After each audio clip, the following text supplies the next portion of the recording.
Hello बच्चों, आप लोग कैसे हैं।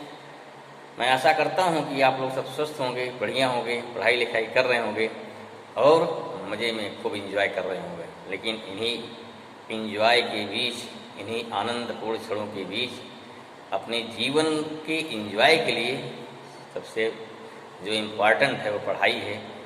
तो मैं आशा करता हूँ कि आप लोग इसके साथ साथ पढ़ाई में भी इंजॉय कर रहे होंगे या पढ़ाई भी कर रहे होंगे।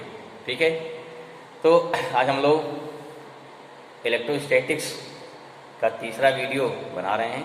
इस तीसरे वीडियो में क्या रहेगा, जो हमने पिछले वाले वीडियो में छोड़ा था उसमें बताया था कि जो फंडामेंटल चार्ज हैं electron, proton, neutron.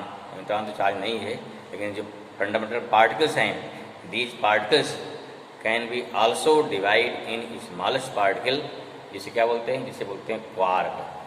Today I will discuss about quark theory for fundamental charges. Okay, which is very important. ठीक, तो समझिए इसको क्या क्या है, इसमें क्या थ्योरी है, ठीक, क्या माना गया, क्या नया है, क्या पुराना है। ठीक, क्वेश्चन कैसे निकलेगा इसमें, थोड़ा इसको देखेंगे, हम लोग डिस्कस करेंगे। और उसके बाद फिर हम पहुँचेंगे कूलम्स लॉ पर, उस पर कैसे क्वेश्चन बनते हैं, कैसे क्या मिलेगा, इसको डिस्कस किया जाएगा। ठीक है, तो चलो हम लोग चलते हैं। तो आज का टॉपिक हमारा क्या है, quark theory for fundamental charges. What is quark? Quark क्या होता है? जैसे कि पहले क्या है, विश्वास किया जाता था कि electrons, proton, neutrons are the fundamental particles, these can not be divided into smallest particle. लेकिन बाद में जो मॉडर्न थ्योरी आई, कई साइंटिस्टों ने खोज किया, देखा कि electron, proton, neutron also can be divided. इसमें कई चीज़ें हैं, इसमें क्वार्क आया। फिर क्या देखो, प्रोटॉन का anti proton, neutron anti neutron, neutrino, तमाम चीज़ें कई पार्टिकल आएंगे फंडामेंटल पार्टिकल। लेकिन यहाँ क्या है, यहाँ हम जो इंटरेस्टेड हैं, जो सबसे डिफरेंट है, क्या है, क्वार्क थ्योरी। क्या बताया गया? बताया गया कि इलेक्ट्रॉन, प्रोटॉन एंड न्यूट्रॉन्स और you can say the fundamental particles are found by more smallest particle, or you can say more smallest fundamental particle, which are known as quark. Okay, which is known as quark. And here quark are two types.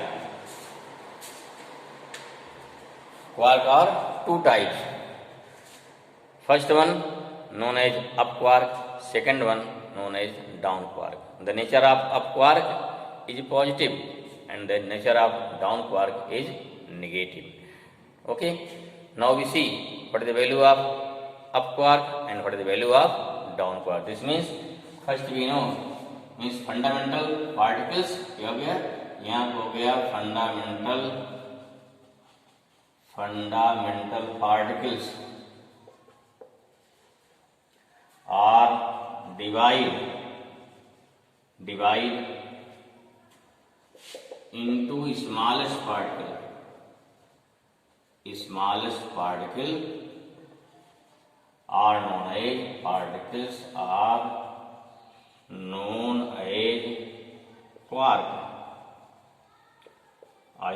quarks. Here now quarks are two types.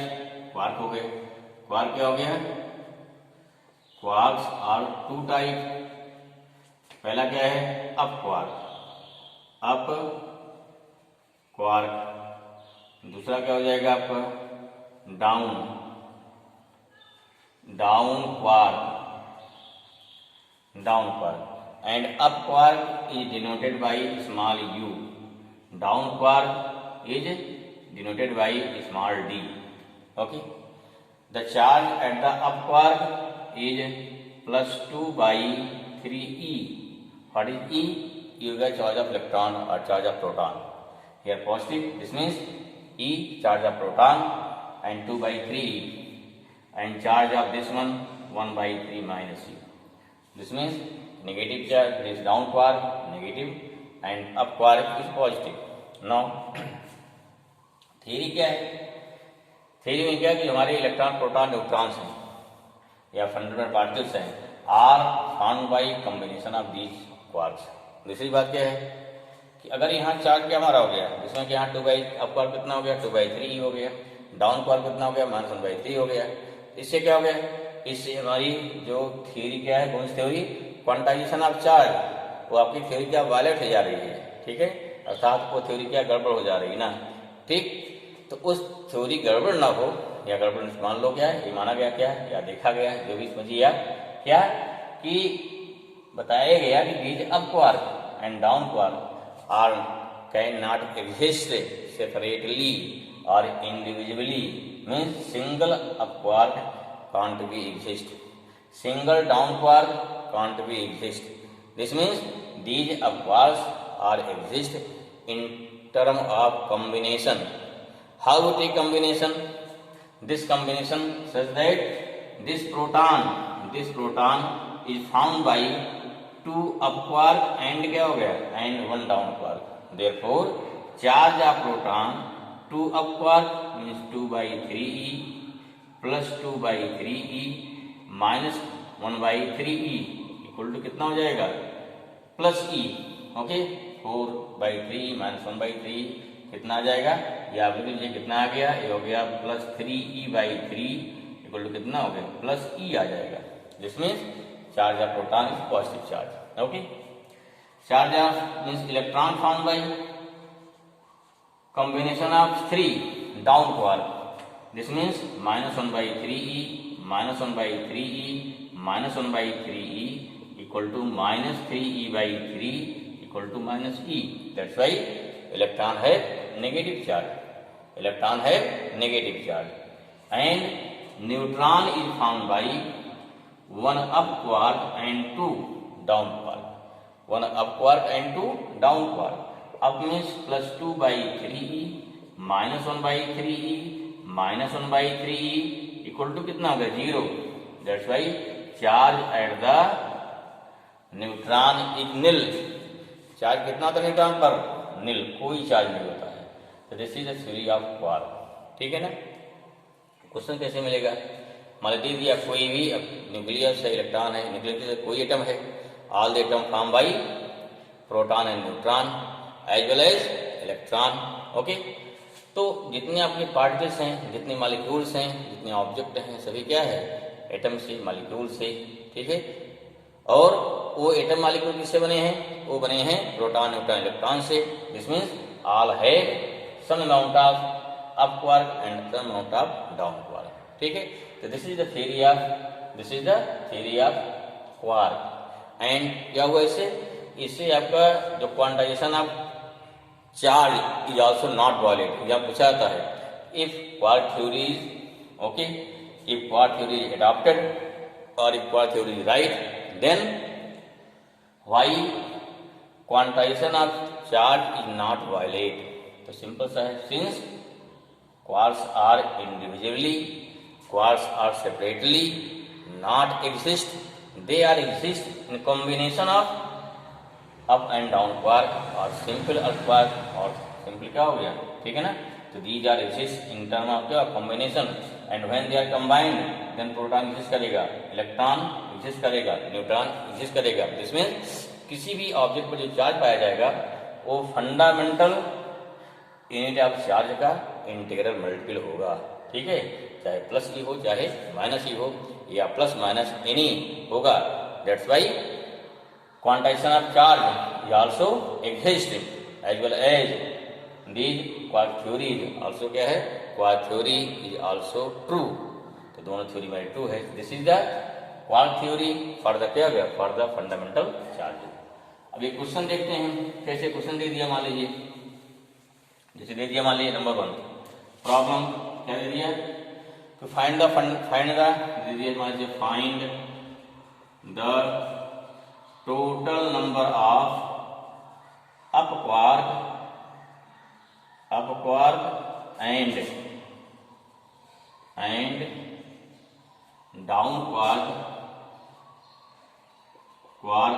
in, या down quarks, up quarks and down quarks in alpha particle, क्या दिया, alpha particle.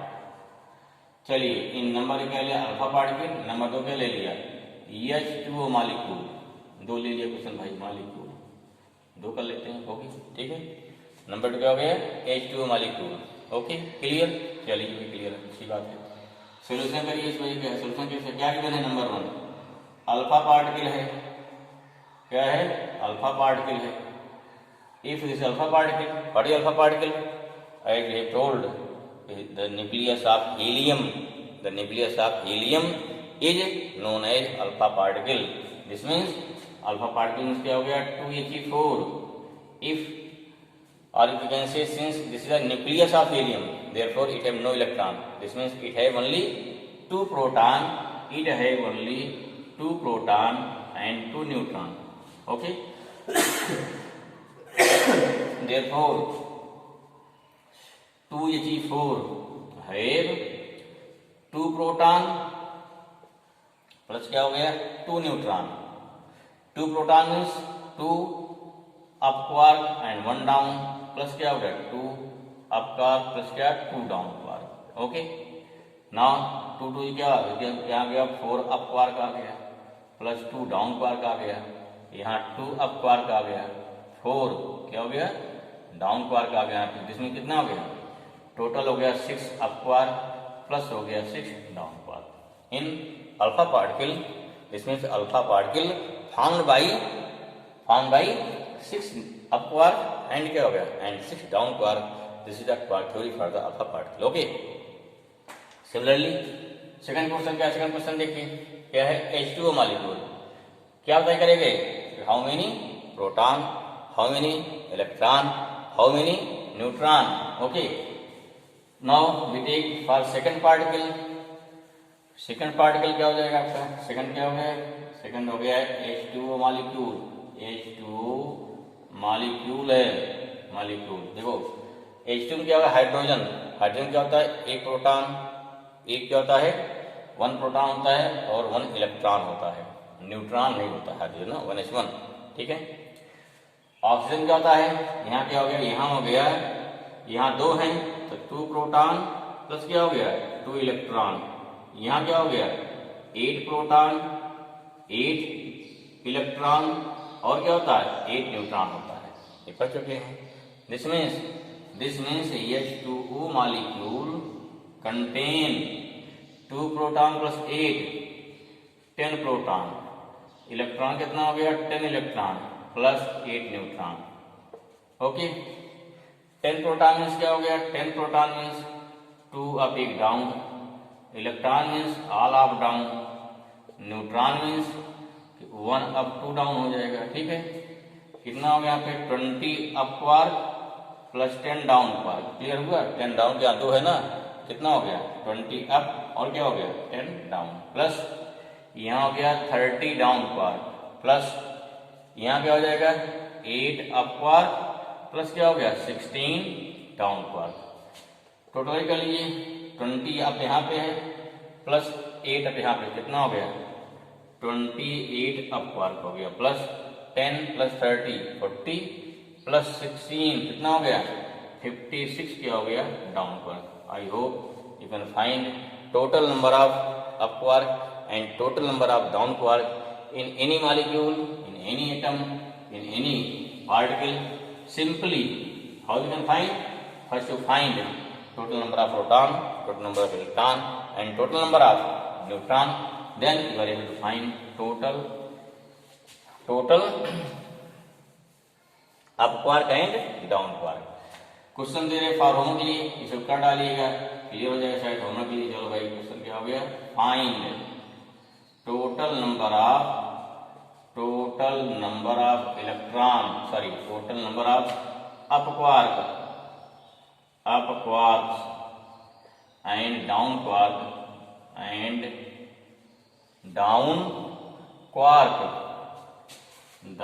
quark in given, ठीक है, in given particles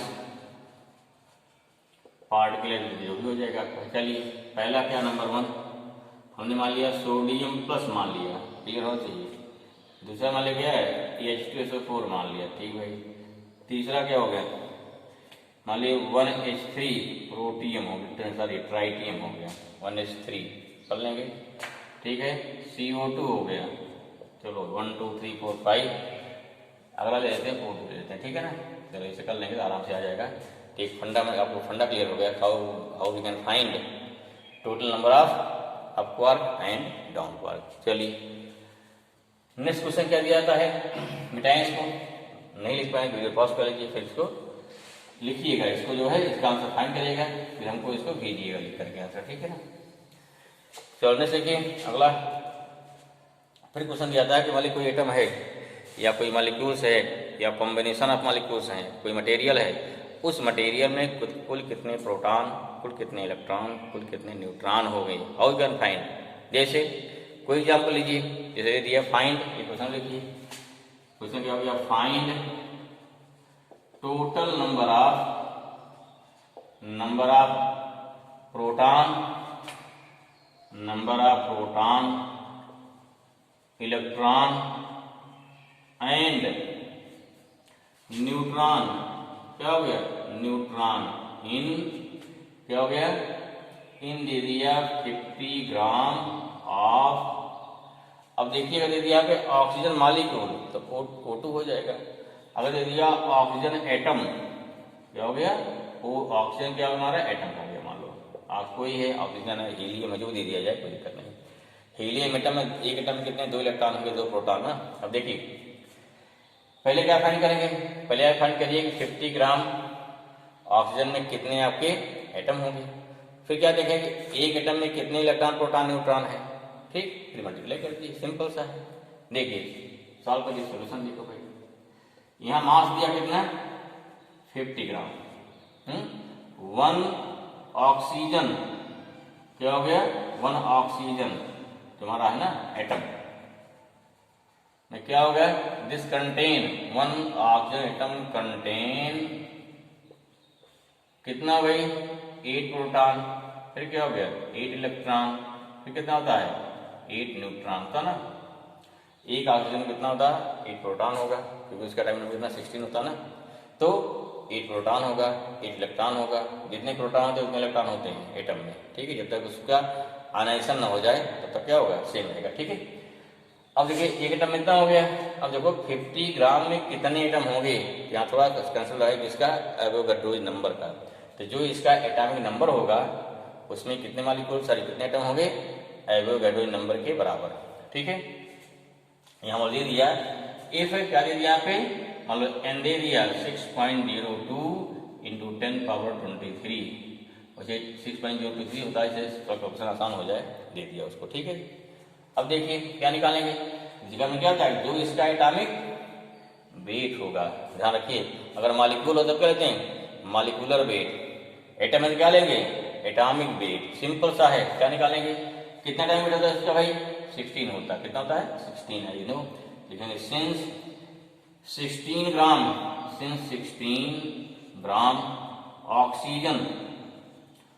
oxygen contain कितना, equal to हो गया 6.02 into 10 power 23 atom, therefore 1 कितना होगा, तो हो गया 6.02 इंटू 10 पावर 23 अपान कितना हो गया 16, निकालना कितने में 50 में, देखो 50 ग्राम कितना हो जाएगा, ये हो जाएगा 6.02 इंटू 50 इंटू 10 पावर 23 अपान कितना हो गया 16, सॉल्व कर लो भाई इसको, कितना आ गया यहाँ पे, कितना आ गया, ये आ गया मान लो 8 हो गया, ये कितना 25 आ गया, इंटू करो 25 गुना 50 आ गया, 25 छक्का 150 हो गया, अपान हो गया 8, 10 पावर कितना 23 एटम आ गया।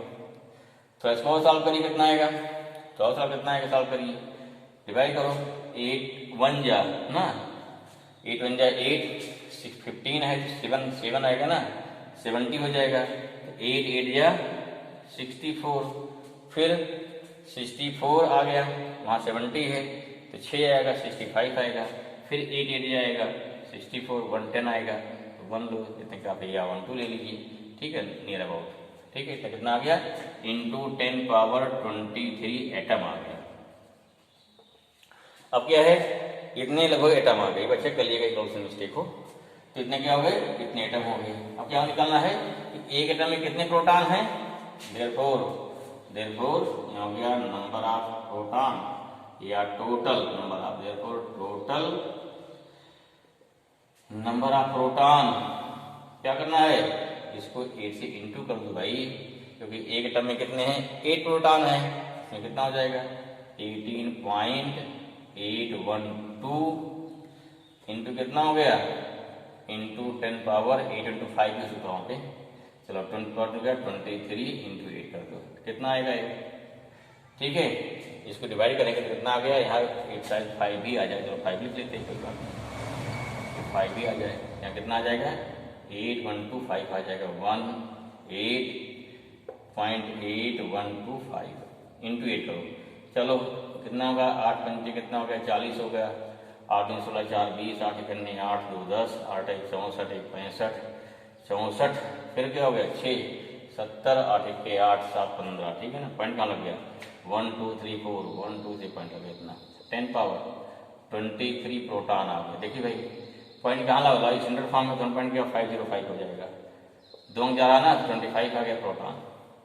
देखिए यहाँ अगर जितने डिजिट अगर बाईं हो गया तो पावर क्या होगी, उतने पॉजिटिव बढ़ेगी, अगर ये पॉइंट कहाँ जा रहा है राइट हैंड साइड पे, पावर क्या होती है नेगेटिव बढ़ती है, ध्यान रखिए इतना, कितने प्रोटॉन हो गए ना, अब उसमें 8 इलेक्ट्रॉन होते हैं, देयरफॉर क्या होगी, देयरफॉर नंबर ऑफ इलेक्ट्रॉन कितने हो जाएंगे, सेम, इलेक्ट्रॉन कितने हो गए 1.505, 10 power 25 electron, number of neutron कितना हो जाएगा, न्यूट्रॉन कितना हो गया भाई 1.050 इंटू 10 पावर 25 न्यूट्रॉन। अगर कोई पूछ लेता इसमें कितने क्या होंगे, कोई लेता है, सुना लीजिए इसमें कितना चार्ज होगा, यहाँ क्या करें इतने प्रोटॉन हो गए, इंटू क्या करते हैं 1.6 इंटू 10 पावर -90 इंटू करते क्या होता है, चार्ज आ जाता है, ठीक है। देता कि कितना 50 ग्राम न्यूट्रॉन का कितने प्रोटॉन का चार्ज कितना होगा, वही प्रोटॉन मालूम हो गया, इंटू क्या करते हैं इंटू 1.6 इंटू 10 पावर 19, वो कूलम चार्ज आ जाता है। इलेक्ट्रॉन पे चार्ज नेगेटिव आता है, न्यूट्रॉन पे कोई चार्ज ना आता, वो न्यूट्रल होता है, समझ में आया। एक क्वेश्चन कर लेते हैं, इससे इस टाइप से क्वेश्चन क्लियर हो जाए, आगे हो गया, आई होप नोट डाउन कर ली फट से, चलिए एक और देखो क्वेश्चन देखिए, ये दीजिए find total amount of proton electron and क्या हो गया and neutron as well total charge क्या हो गया, total charge due to proton ठीक है ना, प्रोटॉन किसमें इन 1 दिया cup of water, 1 cup of water.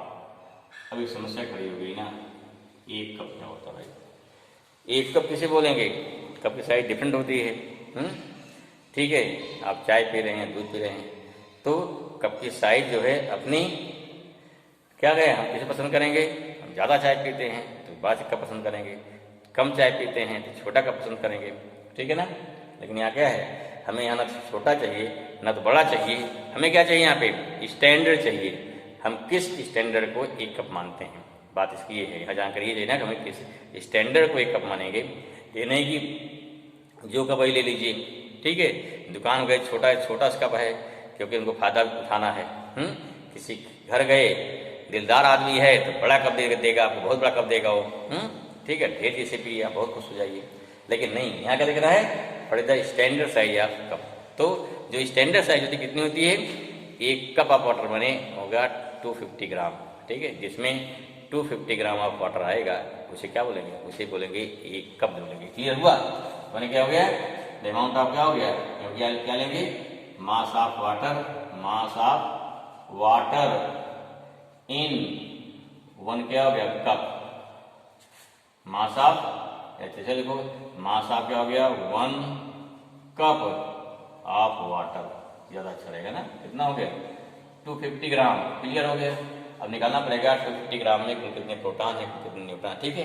फिर क्या निकालेंगे, नंबर ऑफ क्या होता है, proton neutron and electron in 1 molecule of H2O, क्या हो गया, 1 मॉलिक्यूल साहब क्या हो गया, 1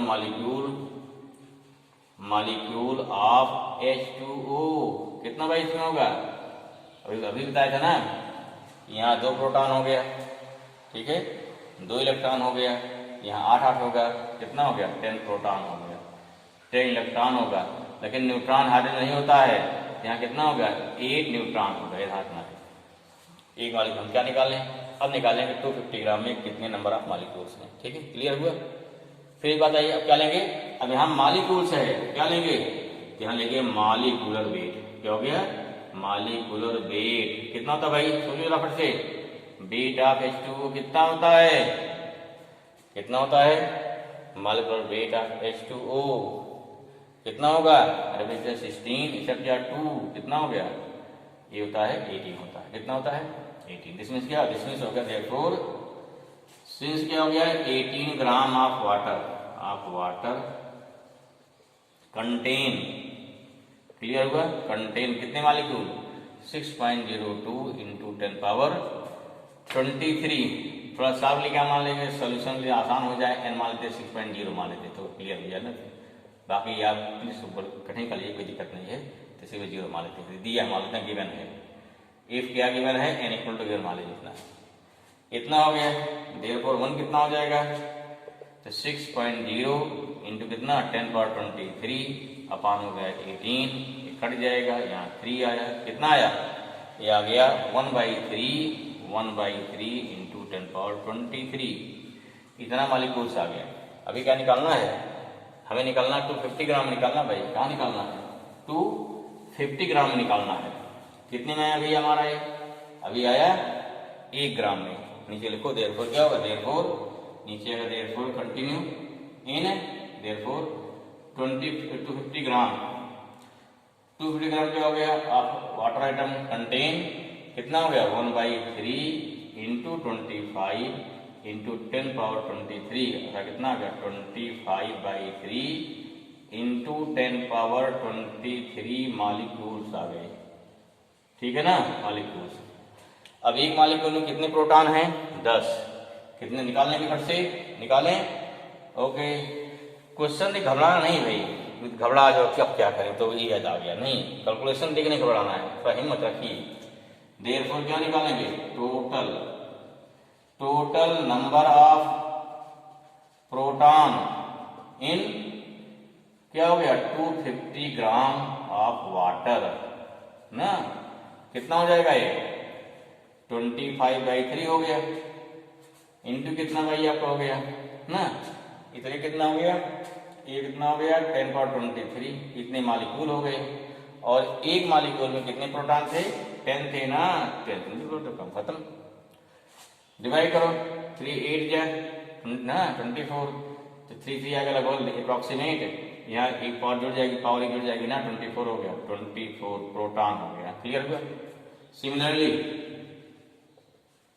क्या हो गया, similarly total number of electron कितना हो जाएगा, same 8.33 into 10 power 24 electron, but neutron 8 था, कितना था 8 थे ना, and total number of neutron कितना हो जाएगा, न्यूट्रॉन एक कितना है, इतने मॉलिक्यूल है, एक मॉलिक्यूल कितना था हमारा 8 था, अगर 8 था कितना हो जाएगा, यहाँ गया 25/3 इंटू 8 हो गया, एक में इतने मॉलिक्यूल हो गए, 20 क्या हो गया 3 आ गया, यहाँ कट जाएगा, सॉरी कितना है भाई, यहाँ 3 है ना, यहाँ 8 था, कितना आएगा इंटू कर दो, 8 5 जा 40 हो गया, 8 या 16 प्लस 4 6 क्या हो गया 20 आ गया, 20 अपान हो गया 3 10 पावर 23, ठीक है ना, कितना आएगा ये,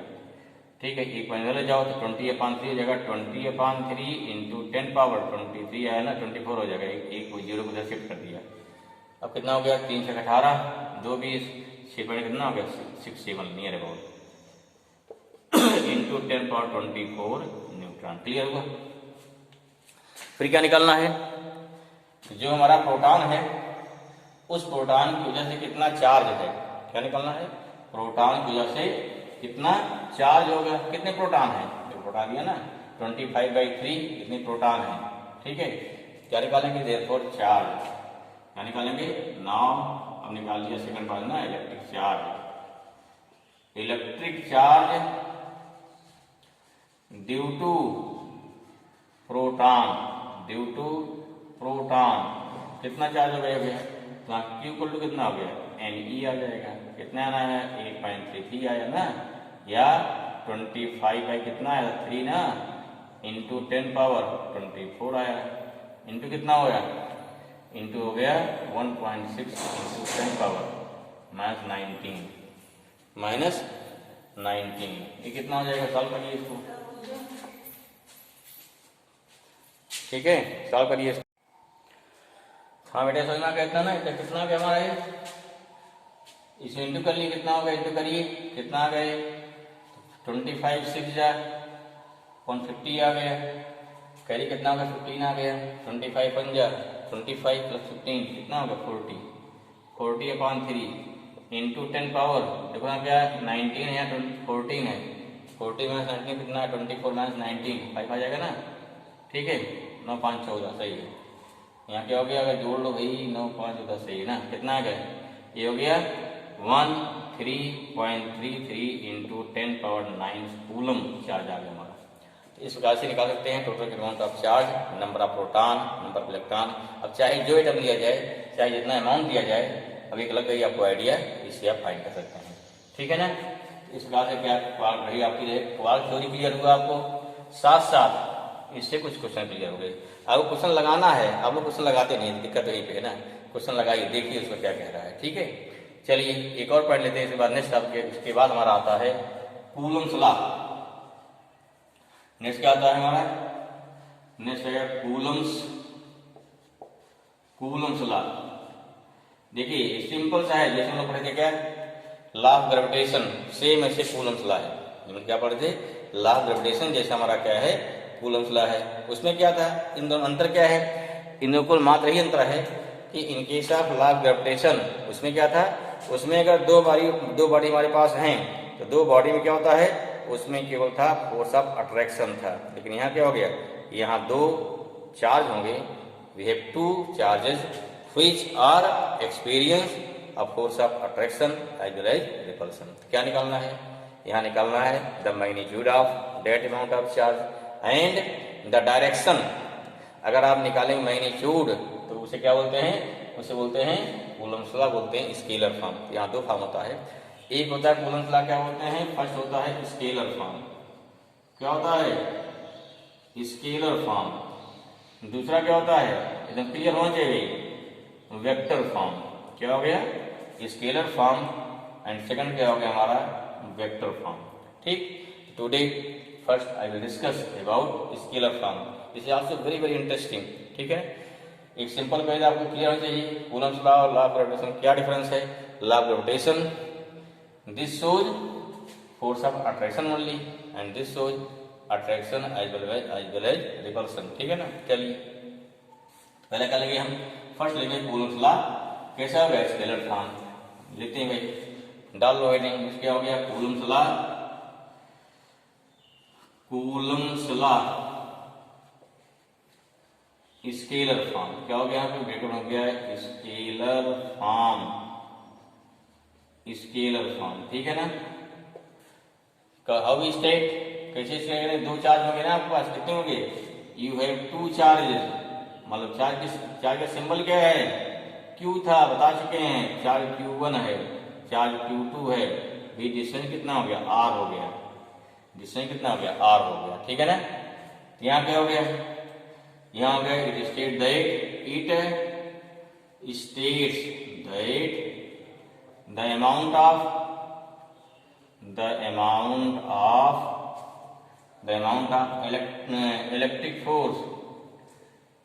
of electric force between two charges is directly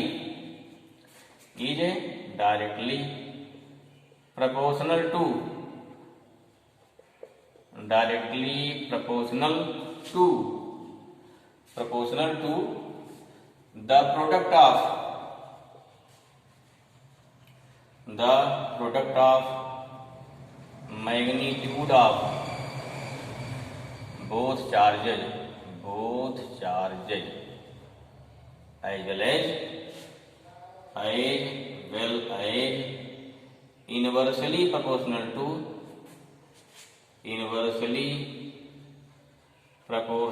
to square of distance between both charges।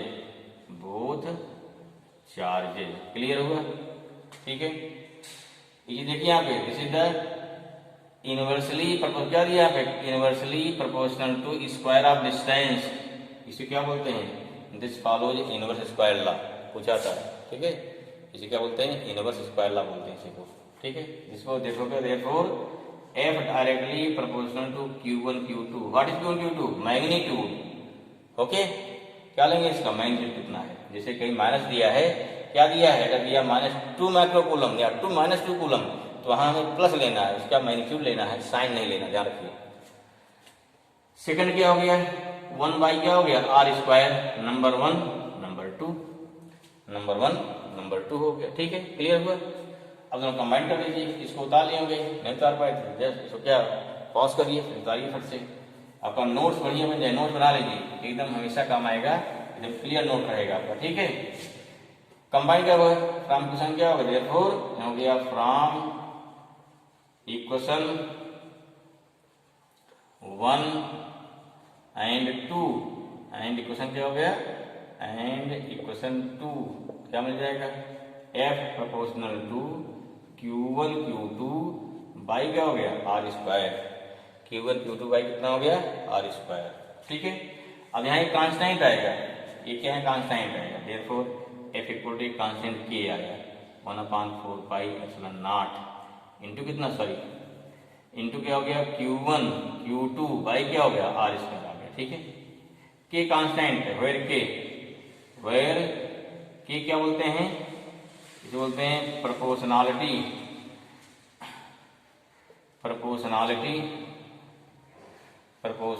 हो गया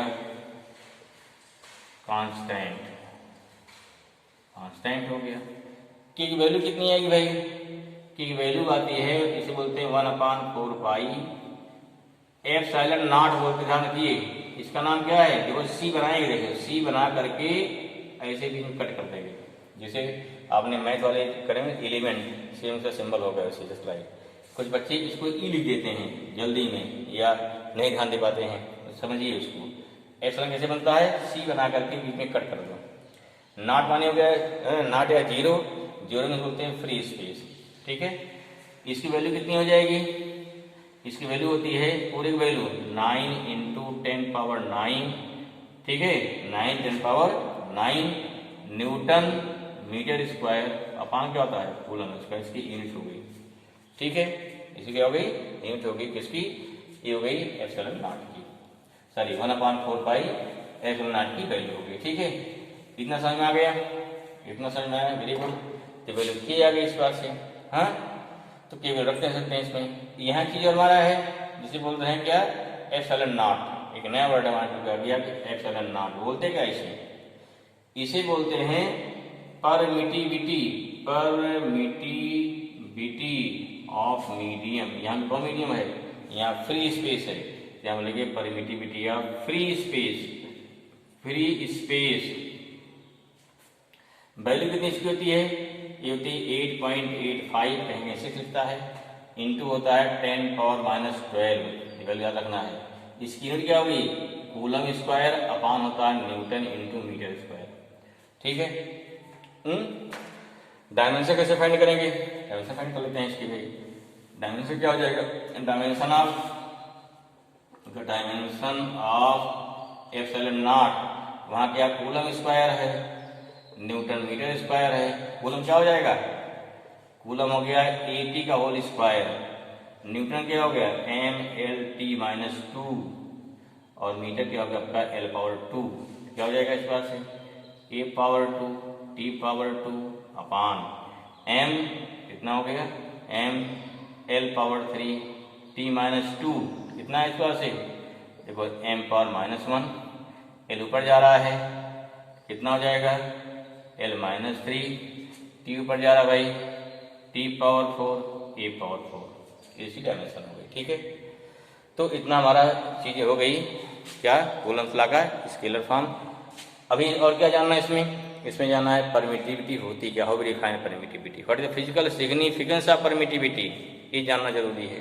ठीक है, ठीक, फिर क्या परमिटिविटी कितने टाइप की होती है, कितने टाइप की होती है, मेन होता है 2 टाइप का हो गया, 3 टाइप मान लीजिए, एक फ्री स्पेस, एक क्या होता है परमिटिविटी ऑफ एनी मीडियम, और एक क्या होता है, एक होता है रिलेटिव परमिटिविटी। वहीं से कंसेप्ट डेवलप होता है किसका, डाइलेक्ट्रिक कांस्टेंट का। ठीक है, क्या होता है dielectric constant, is also very important. ठीक है, लेकिन काफ़ी लंबा लेक्चर हमारा हो जाएगा, इस चीज़ को हम क्लियर करेंगे नेक्स्ट वीडियो में। तो आप उसको अगर जानना है what is permittivity, what is permittivity of free space, what is the physical significance of permittivity, इसका क्या इफेक्ट है, इसका क्या इफेक्ट पड़ेगा चार्ज पे, इसका क्या इफेक्ट पड़ेगा फोर्स पर, अगर इन सब बातों को जानकारी आपको चाहिए तो आपको कंटिन्यूस इसके बाद अगला वीडियो आपको देखना पड़ेगा, और वो अगला वीडियो जरूर देखिए, वो बहुत ही बेनिफिशियल रहेगा, बहुत ही यूजफुल है। क्यों, आपको एक राज खुलेगा परमिटिविटी का। दूसरा क्या बताएंगे, दूसरा बताएंगे वेक्टर फॉर्म, जो बच्चे बहुत परेशान रहते हैं Coulomb's law vector form clear नहीं कर पाते हैं। ठीक है, आता तो है रट लिया, ठीक है भाई। देखिए जो बहुत पढ़ने में तेज है उनकी बात नहीं करें, हम सबकी बात करें, चाहे वीक हो या पढ़ने में तेज है, सब कुछ है, लेकिन ऐसा कुछ नहीं है। आप जो भी मेहनत करेगा, वीक बच्चा भी पढ़ने में तेज, कोई वीक या स्ट्रांग या वो नहीं होता, कौन कितना मेहनत करता है इस पर डिपेंड करता है। कोई मान लिया 10 तक या 11 तक नहीं ध्यान दिया पढ़ाई में, थोड़ा दिमाग नहीं काम कर रहा है, लेकिन अगर आप पढ़ाई में ध्यान देना चालू कर दें, जहाँ से भी आप जग जाएँ आपके लिए वहीं से सुबेरा हो जाएगा। तो हमने शुरू में बताया भी था, ठीक है, अगर आपको फिजिक्स टफ लगती है तो उस कंडीशन पर आप फिजिक्स में अपना कैरियर मत बनाइए, लेकिन आप फिजिक्स से कैरियर जरूर बनाइए, because without physics you can not form your career in medical, in engineering. ठीक है ना, बाकी और दूसरी लाइन है उसमें बना सकते हैं, लेकिन आपको इन लाइन में आना है तो फिजिक्स उसके लिए इम्पॉर्टेंट है, जो कि बहुत कठिन नहीं है, बहुत आसान है। आई होप मेरी बात आपको समझ में आ रही होगी। तो तब तक लिए हमको विदा दीजिए, तो नेक्स्ट हम लोग मिलते हैं अगले लेक्चर में। इन सारे जो डाउट्स हैं या जो सारे कंसेप्ट हैं, इसको लेके हम लोग अगले लेक्चर फिर मुलाकात करते हैं। तब तक लिए जय हिंद, ओके।